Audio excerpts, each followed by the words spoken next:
Hello, beautiful souls. It's a bit fresh in here today. Got the heater on. Spirit's like, get out there. I'm like, really? Really? Anyway, came in. I went straight to turn on some lights. And I was made very aware of the yin and the yang. I bought this years ago. I don't even know whether it's...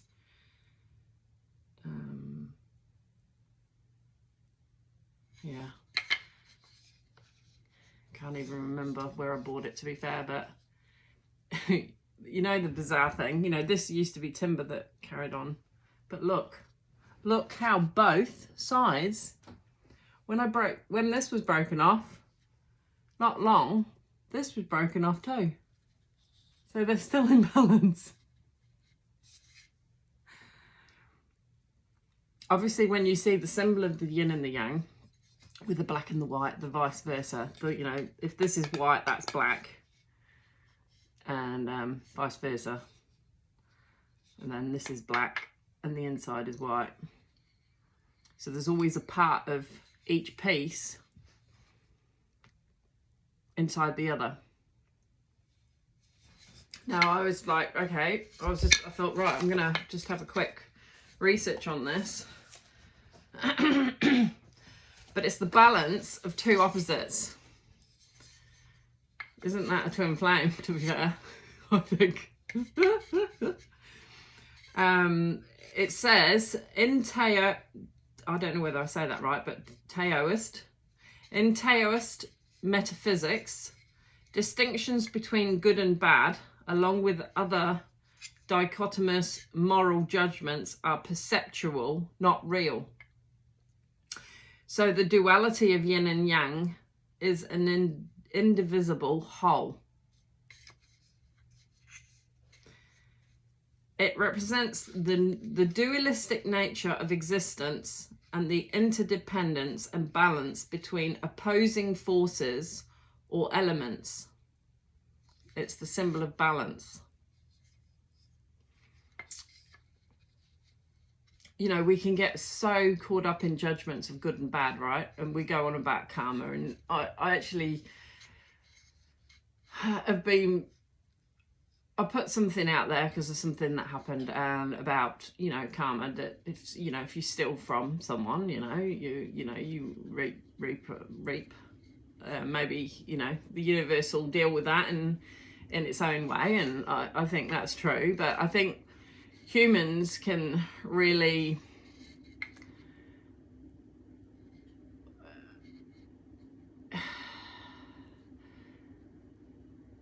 I guess it's in our natures to want evildoers to be, you know, put right or whatever. But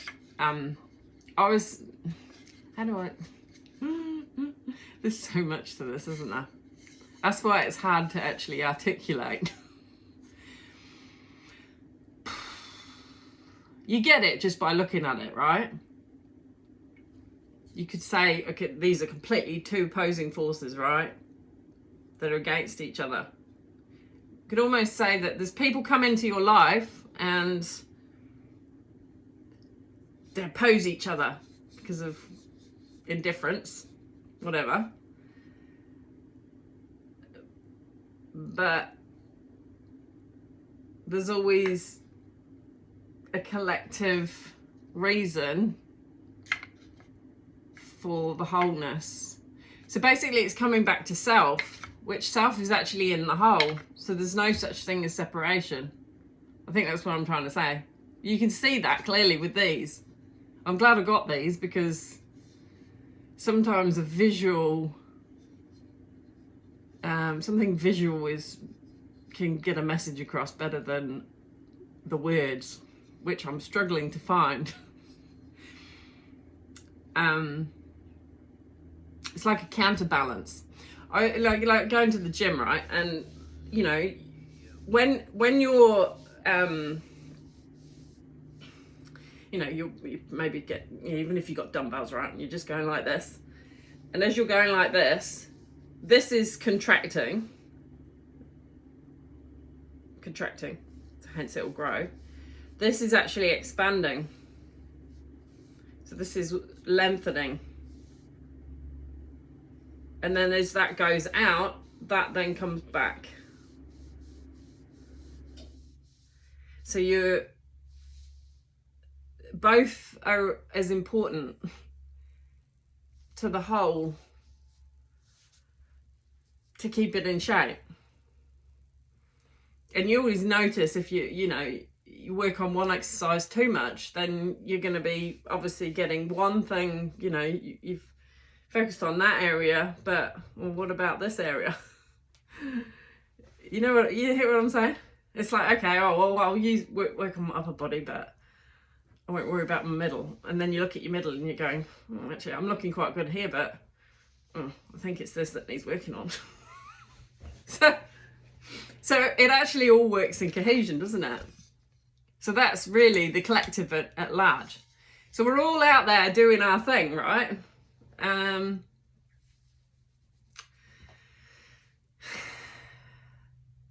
Living in the system, because that's how it's set up.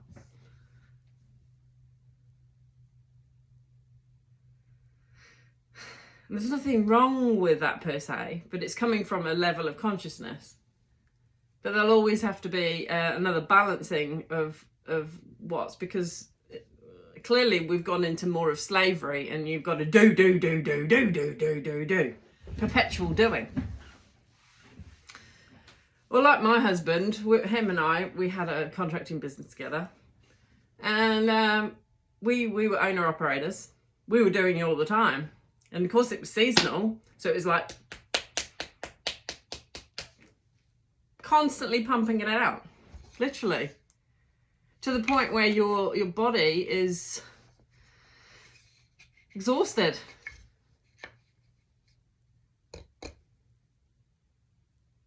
I lost my husband because of doing that for far too long to try and get ahead in the said system.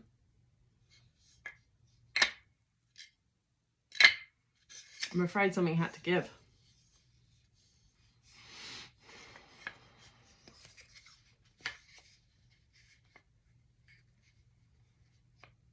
There's always cause and effect, isn't there?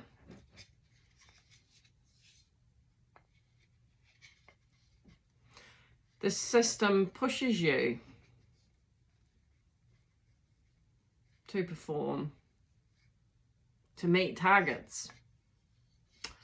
I think Jesus even talked about that they will put burdens on you that no man should bear. The system does that.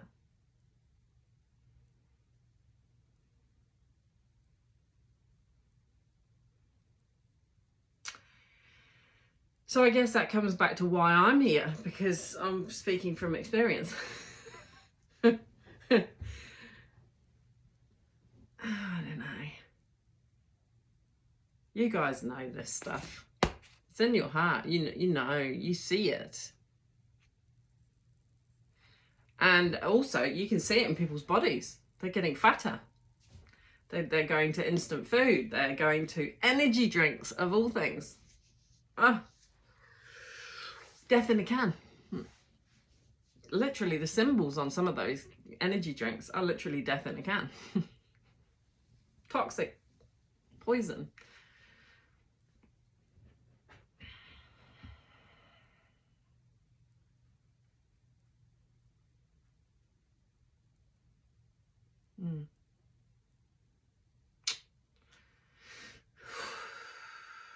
Sometimes less is more.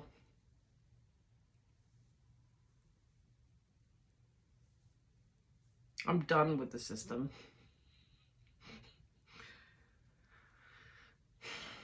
Yep, we're all still connected to it because we're in this world, right? Not of it,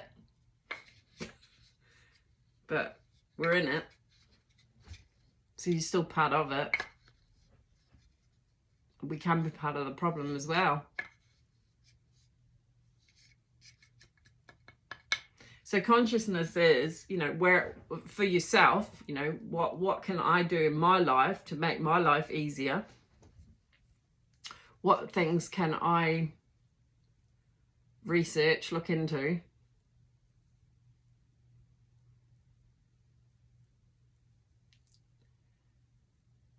And then also, you know, talking about, I mean, even like, you know, farming practices, think about the poisons that you know, put on the land. And is Mother Earth happy about that?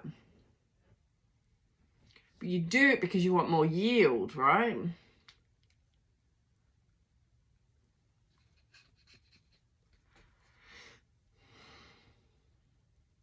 To feed said system.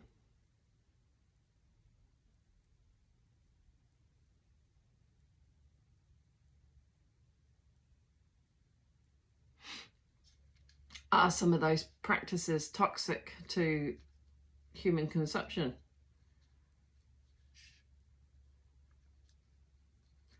I don't have all the answers, and I'm not suggesting that I do. But my heart is saying, where there's a will, there's a way. And there's not a one-size-fits-all answer to all these complexities. But I think you hear what I'm saying. Mother Earth has got angry. You know, we can't keep abusing ourselves and nature. Don't get me wrong, there's a lot of people, a lot of good people out there.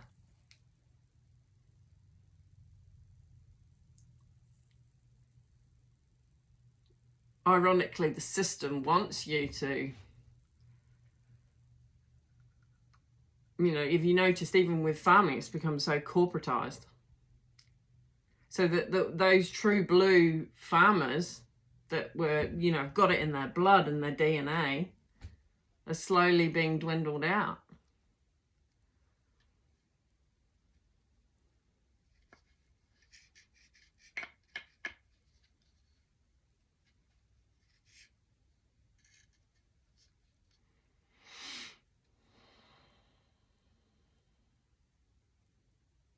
Let's not talk about the fraudulent behaviour of banks. You looked into the straw man and the Satui Trust.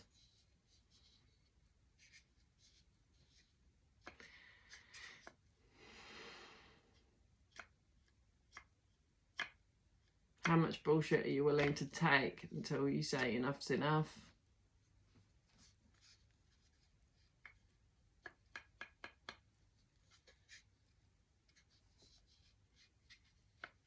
Or, yeah. Wasn't expecting to actually talk about that. That kind of took a twist.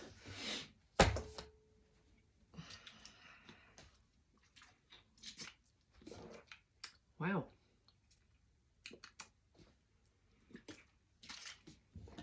Okay, Divine Mother. I'm just going to go to the Kali Oracle deck because see if there's any wisdom from this. See if there's anything that comes out that actually concurs with what message has just been.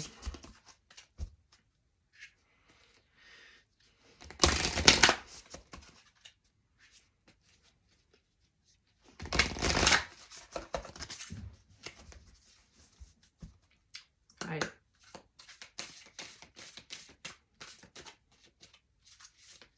Divine Mother, can you give us insights, please?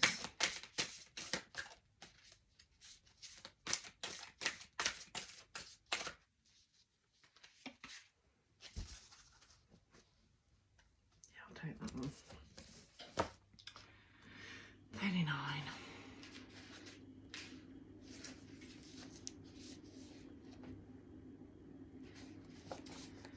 Her passionate desire, I will put my glasses on.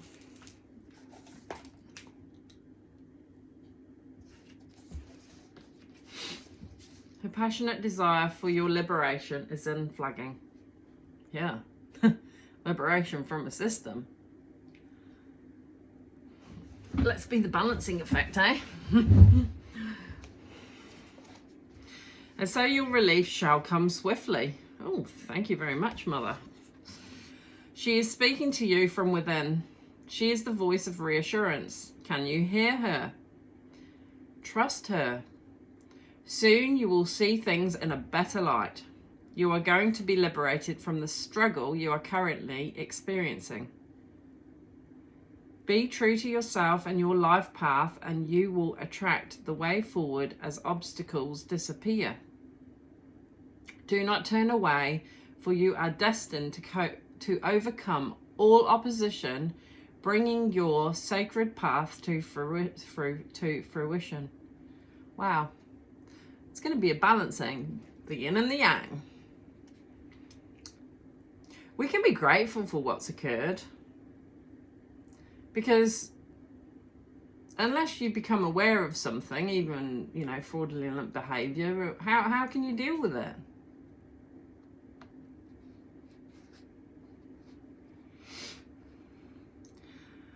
Moksha of Kali, it says, 39. That's 12, that goes back to 3. And then if you add 3 plus 3 is 6. So you still got 369, which I had the other day. So, I don't know, Nikola Tesla vibes. Moksha is a Sanskrit term meaning freedom, in the sense of complete self-actualization and spiritual liberation. It refers to the attainment of enlightenment and is considered the final release from involuntary suffering. You couldn't make this up, guys.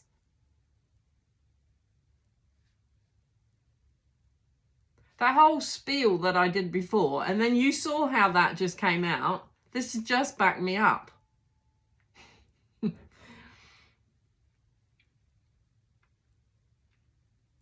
You have the same magic within you that you've forgotten because you're such a sinner. Right? The system, the religious systems. Divine is within you. Obviously, I didn't mean what I just said. I was being sarcastic. Just to clarify that. Right? Right. Only for our highest and best good on this channel, right? Right.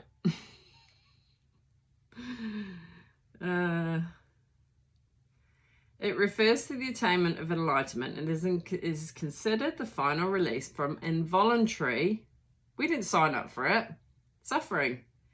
The distinction between voluntary and involuntary is made because, at a high level, certain divine beings will take on the experience of suffering to assist those who are yet to experience moksha. They help to carry the load and move others forward. Our love for one another, our compassion for their pain, may make us wish we could take on their suffering, so they no longer need to struggle. This is counter to the divine perspective of higher beings. They enter into the realm of suffering to assist all. The divine understands the purpose of suffering, that it can lead us toward wisdom, strength, and ultimately empowerment. Wow. I wouldn't have chosen to suffer what I've suffered in my life, but I wouldn't be here today speaking to you like this if I hadn't have gone through what I'd been through.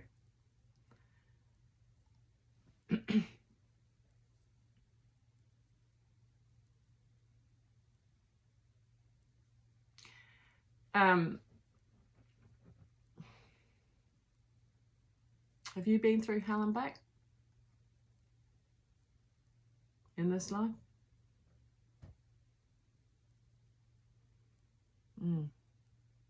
Thought so. Certain things, eh?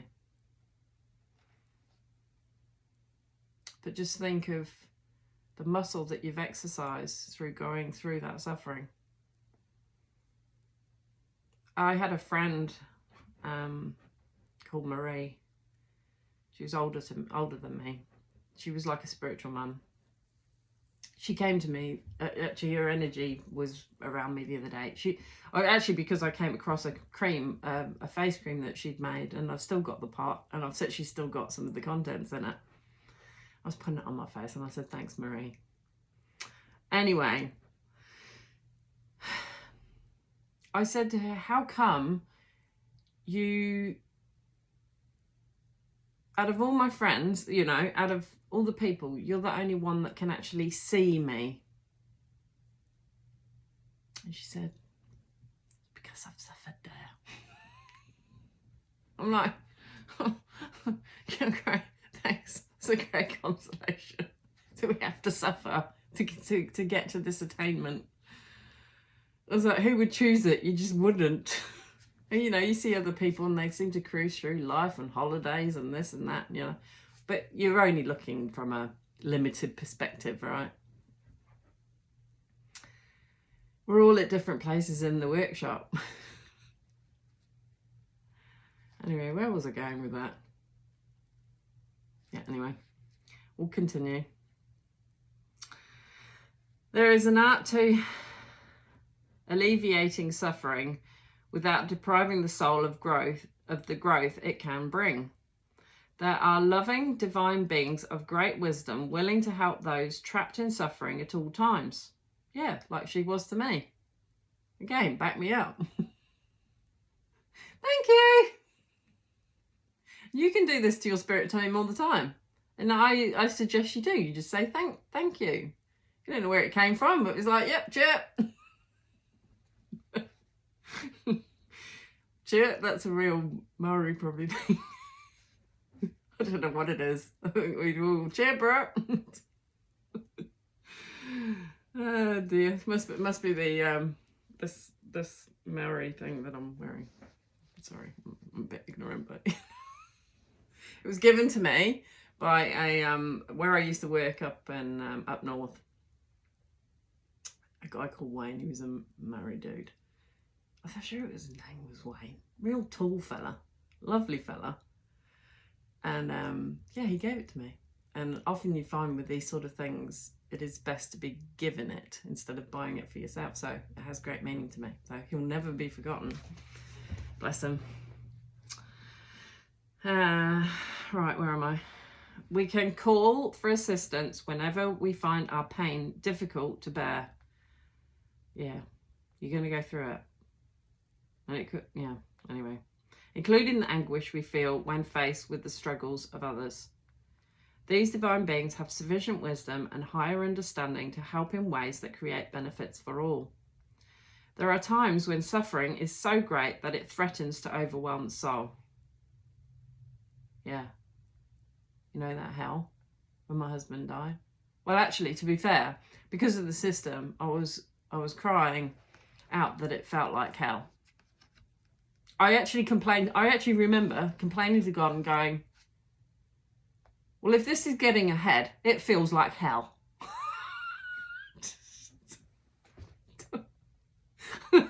And I kept saying, far out. If hell's on the other side, then what the hell is this hell? Those are my thoughts. Serious. No shitting you. Anguish of soul. And the night that my husband, I will say this, the night that my husband passed, or the night of the morning my husband passed away, we'd done so many hours. I'd been in bed maybe, I don't know, 3 hours or something, 3 or 4 hours. Tim comes home after speaking to a farming friend, but he'd been out all day. And I said, you've got to get some sleep. No, we've got to get going. We've got to get going. Like, this is at 9 o'clock at night, because we do, it was a nighttime work, you know, there was a lot of nighttime stuff. Won't go into detail. Anyway, I'm obviously meant to talk about it. I said to him, and then he says to me, oh, you've got to take this other machine. I've got to take this other machine. You help me get the other machine across the bridge, and I've got to go and do that, and you do this here. And I said, no. I lost the plot. I really lost my shit. And I just said, no. We are doing it together, because we could, you know, one could drive and the other person could sleep. He'd had no sleep for quite a lot of hours. I said no. Anyway, it was an argument about other things which I won't go into, but toxicity, right? Not outside of us, but about things outside of us. But very much part of the whole, right? Because it's all part of it, which is the yin and the yang, right? So, yeah, I started running down the road. I'm out of here. Like I'd lost it. I was just like, I can't take this anymore. I actually ended up falling in the ditch and hurting my knee a little bit. Anyway, the dog sniffed me out. He followed me down, and he was going to call the ambulance, right? I was like, no, I just knew my spirit was trouble because it was just too much. It was just too much for anyone to bear. The hours, the length of it, everything, just family shit, everything. And anyway,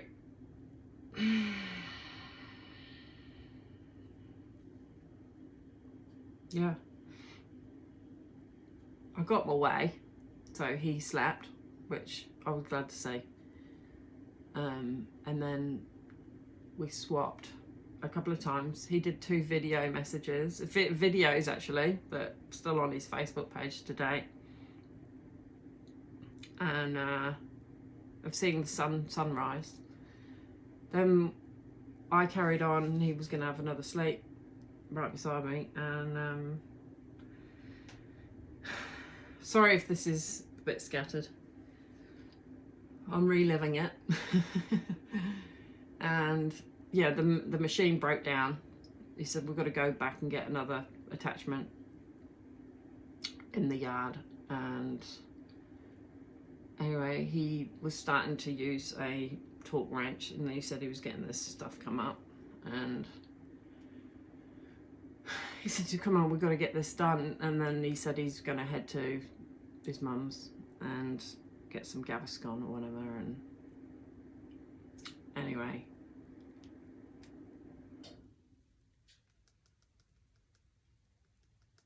yeah,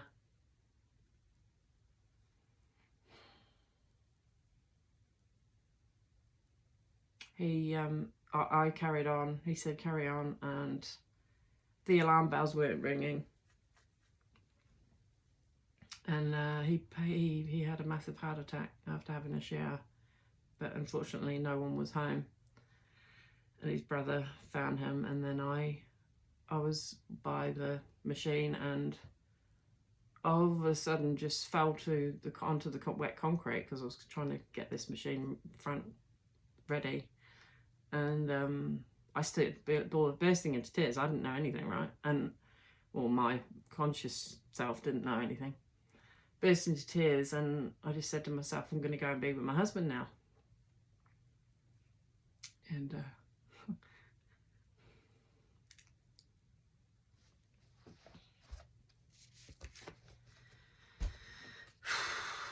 yeah, then I was faced with what I saw, and then was trying to help. But I will say this, as I was walking down the hallway, I had this overwhelming sense of peace, which is unusual in that kind of situation when you're seeing your husband on the ground, right, helpless. I kicked in to help, and things that followed that.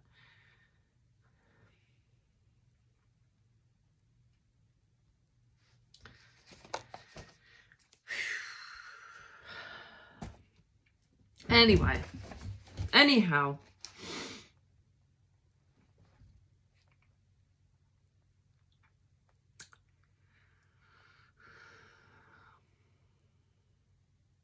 there are times when suffering is so great that it threatens to overwhelm the soul. Perhaps that intense degree of suffering is a result of accumulated, unresolved pain of generations of ancestors.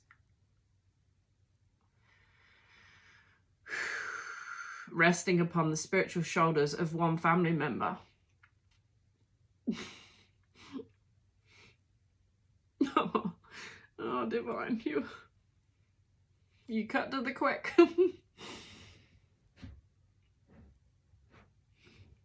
Brave enough to admit the truth when the others are trapped in delusion and denial. Similar situations can arise in a societal, religious, cultural, or corporate context.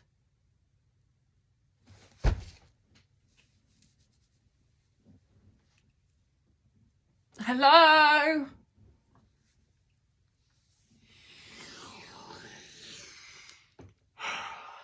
If you're not just witnessing divine, I don't know how to hit you over the head. But of course, you're only attracted to my channel because you know exactly what this is. And you know how powerful it is. Archangel Michael is very present.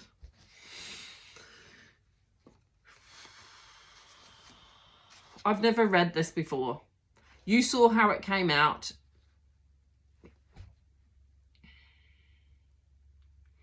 Intensified sufferings can be an initiation for a particularly talented soul who has the potential to bring light and freedom to the world. Well,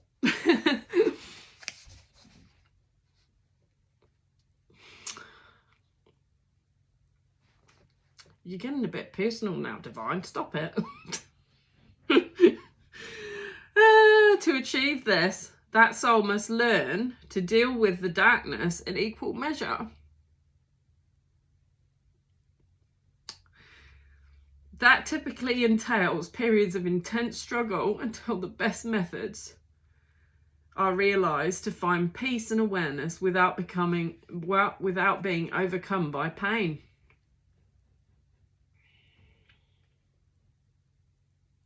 It's taken me 4 years to this date to be able to share this with you. It's been in my heart and I didn't know how it was going to happen, but this is magical even for me. Many mystics report dark nights of the soul. If you want to put me in a bracket, I'm definitely a mystic if this is the case. But I don't give myself title because I don't believe in it. I believe in the oneness and love.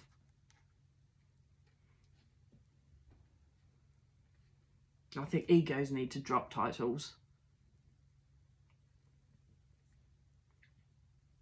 Because divine knows what your soul is and what you're capable of. And that is the beautiful part. You don't need to seek titles. In fact, it's quite the opposite.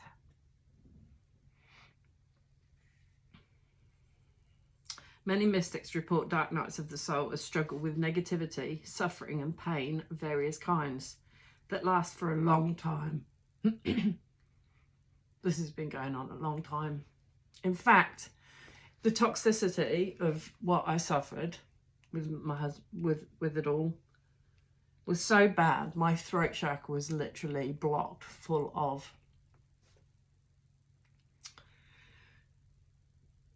that had got to be cleared because my voice had been suppressed for far too long. It was having a physical effect on my throat, and I kept praying to divine that they would. But I saw it that I was. It sounds gross, but I was hoiking all this stuff up after my husband died for a long time, as I was dealing with this toxicity, even of other people and what they projected to me in my hour of need.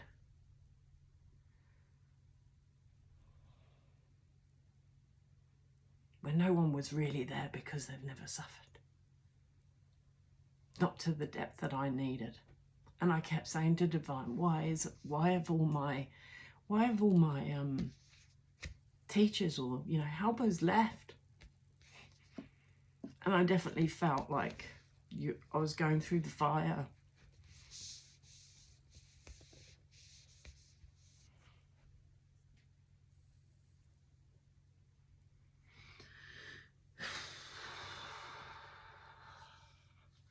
They are not failing on their spiritual path. They are at an advanced level. They are willing to engage with their struggles because of their great love for the truth, the light, for the divine, in whatever form resonates for their hearts. Nothing can make them turn away from that great love. Higher love is the power that fuels moksha. It fuels the release from suffering.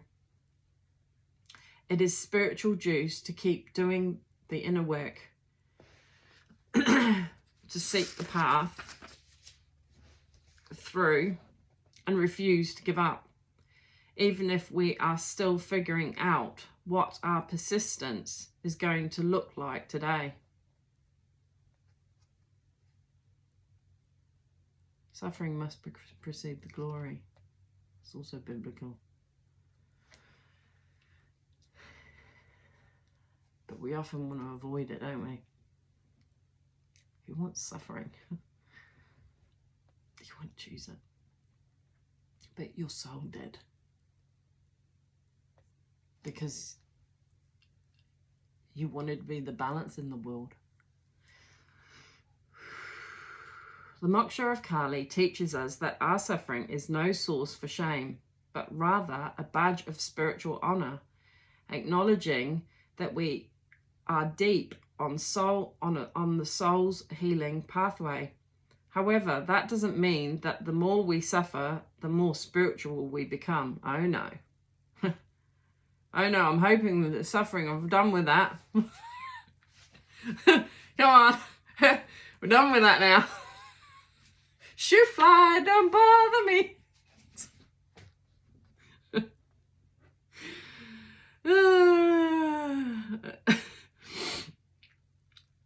Oh, where was I? No, that doesn't mean that the more we suffer, the more spiritual we become. And the more spiritual we become, the more we have to suffer. It means our capacity to process our suffering increases. And in that increase, we experience more sunshine through the clouds, moments of peace, liberation, and higher understanding. Rather than a way of life, periods of suffering become like toxins our body, mind, and soul need to process and release. Perhaps akin to digesting a meal, but on a multi-level scale. Well, that just sums up my last 4 years. What have you been doing? Oh dear, maybe you're going through this hell now. And I'm saying stick with it. Let it process. Whatever you feel within your body, feel it. Whatever comes through your consciousness, journal it. Whatever pain you're feeling, in any kind, mental trauma, psychological abuse from others, people not being there for you, you having to get up every day on your own with no support and battle on.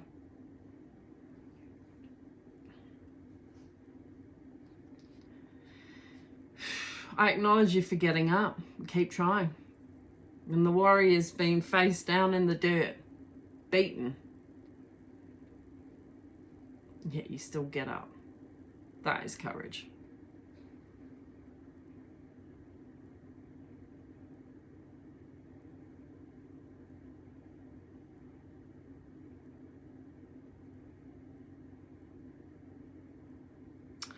The oracle brings the message of relief and realization. There is much you will accomplish through your own efforts, and much more that can be accomplished if you include regular prayers for assistance from the divine as part of your lifestyle.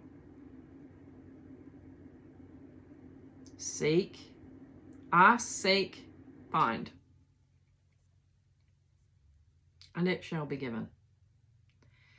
If you have been working hard on an issue and wondering if it will ever give way to an improved set of circumstances, the oracle indicates that yes, a time of freedom from this difficulty is on its way. Hallelujah. Invocation ritual. Say the following prayer. Kali Ma, Goddess of Enlightenment, Wisdom and Grace, you are the beginning and the end. You are beyond this journey, beyond suffering, beyond all experience. Kali Ma, Nirodha Shakti, you who still the incessant fluctuations of being you who still the incessant fluctuations of being and bring peace. I call upon your wisdom to break the cycles that need to be broken. You are absolute and the completion. I rest in you, Ma, for the spiritual benefit of all beings. Jai Ma Kali. When you are ready, you are going to enter into the cleansing power of Nirodha Shakti, the power of Kali that dissolves the fluctuations of the mind and provides the capacity to withdraw the senses from distraction and into restful inner immersion. Wow. I'll read that bit again. The power of Kali that dissolves the fluctuations of the mind and provides the capacity to withdraw the senses from distraction, provides the capacity to withdraw the senses from distraction and into restful inner immersion. Into restful inner immersion. To do this, you may wish to rest in a darkened room or simply close your eyes. You can sense, feel, imagine or visualize Kali Ma in your heart like a powerful, magic and magnetic force of love. She draws you to her so strongly that you must let go of your attachments to outer things, thoughts and rumination. Instead, allow your awareness to be captured by her, to be pulled toward her. Your sense of being is drawn into her deep silence. The agitations of your being settle and dissolve. Allow her to consume you, to absorb your thoughts, your ideas, your identities. There is just Ma Kali now. Rest here for as long as you wish. When you are ready to emerge, place your hands in prayer, ground yourself with some movement. You have completed your healing.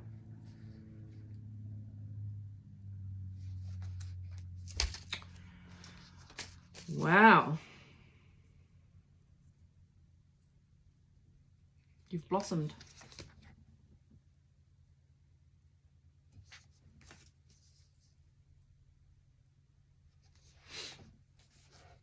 Wow, wow, wow. And become the fearless warrior.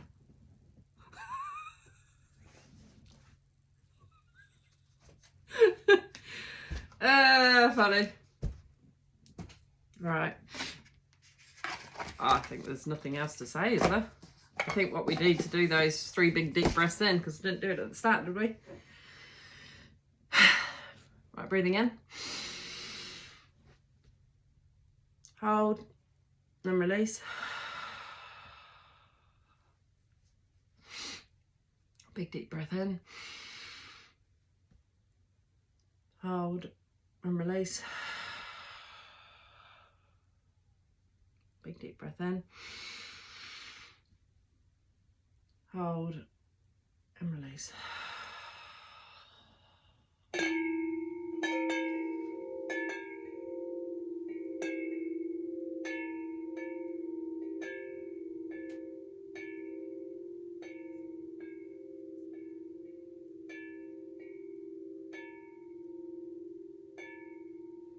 There you go.